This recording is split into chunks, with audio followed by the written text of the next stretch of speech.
Alright guys, so before I get into it, you want to know one thing that still blows my mind is that investors are still sobbing on red days. Guys, you can make a ton of money as stocks move down just by harnessing the power of options, that is put options. Now myself and those over at the Discord who are in our option plays are having a whale of a time in yesterday's session as things were choppy out there, as we saw a lot of stocks come down. I've got a lot of put options placed strategically out there in the markets like landmines. And when we get days like we saw yesterday, a lot of them are ignited and we make great returns, right? Take it like this, ticker symbol LW, saw that one came down like 3%. Roblox, ticker symbol RBLX, came down like 7%. And our biggest catch of the day came down 15%. Timing couldn't have been more perfect because we actually got into that one yesterday. So you can imagine the returns that we've been making on our option plays. And we're going through a period right now where the markets are volatile, it's choppy, we're seeing multiple compression, and you can see things fall down further. That being said, if you want to start making money on these red days, get up on the plays and moves we make, hit that top link in this video description, tap into the Discord, see you on the other side.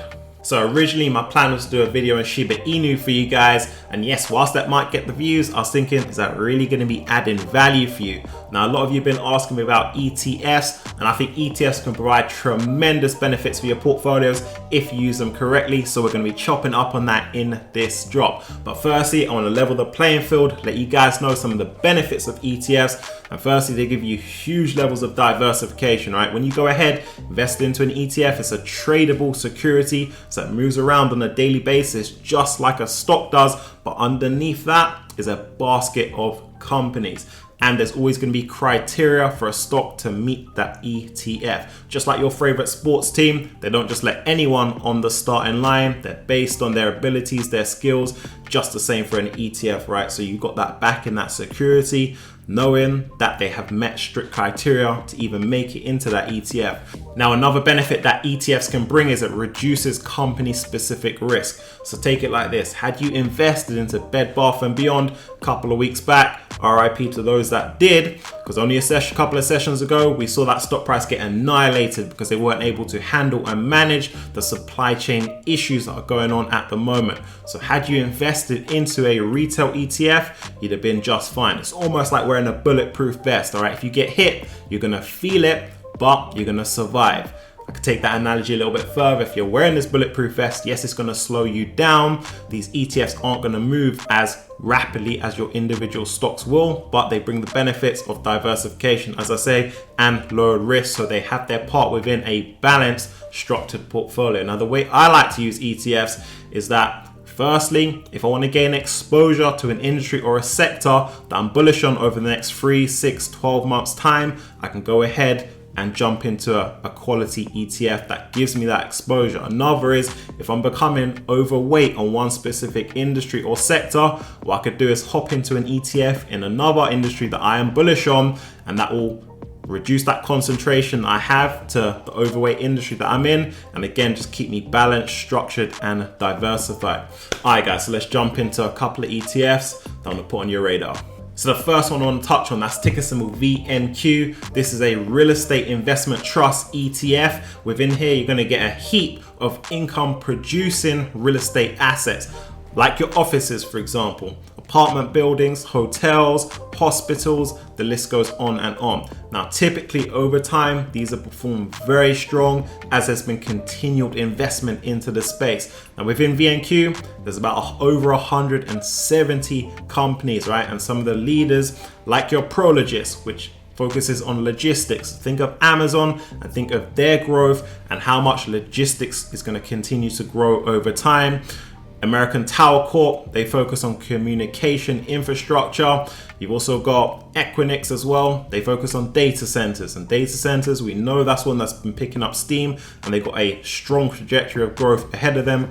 And Simon Property Group, one that I've spoken to you guys before about, and they are benefiting off the rebound in retail activity that we are seeing, all right? So a lot more opportunity and potential for these companies to continue growing, as well as the other 100 that they've got within the collection. Now, there's been studies done over the last 20 years. When we see changes in interest rates, over the next 3 months after an increase in interest rates, typically these real estate investment trusts have performed about 1% better, 2% better than the market. Now over the next year, they performed about 8% better than the market, okay? So what it's doing is it giving you a little bit of protection and a way to benefit off that interest rate increase that we will be seeing sometime back end of this year or into next year, whatever the case may be.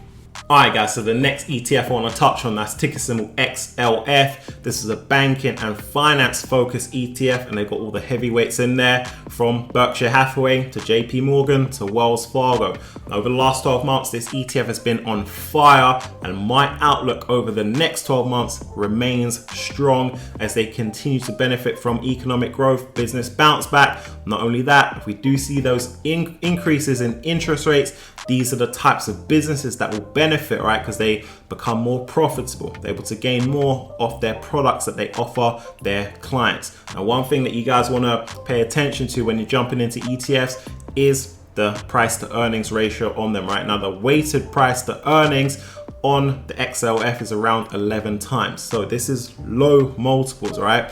We like low multiples because what that means is there's the opportunity for what we call multiple expansion. As they continue to perform, there's an opportunity for the market to continue rewarding these individual companies, increasing the overall performance of the ETF, right? So this is another strong ETF that I'm invested into. I'm going to continue to invest into moving forward. And I'm liking the outlook. Again, another strong performer over the last decade, and moving forward, they should again see great results off the back of continued economic growth. The next on the list, that's ticker symbol SVAL. Now, the starting point for this ETF is the Russell 2000. Now, this is a collection of companies that, because of their size, they're not able to make it to the major league indexes like the SP 500, like the NASDAQ 100. But you're still going to get great companies within your Russell with a lot of potential ahead of them.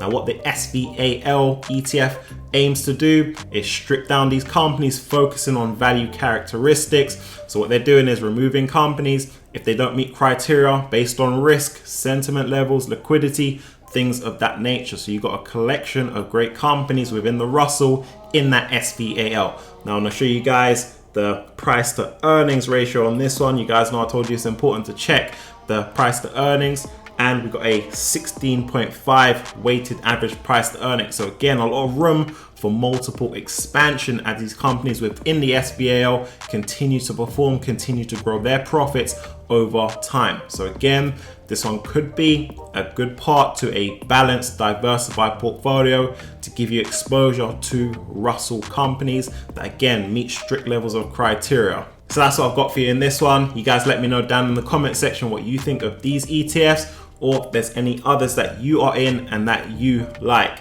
On your way out, make sure you guys like that comment section for me. If you're new, join the movement by hitting that subscribe, and I'll catch you guys in the next one.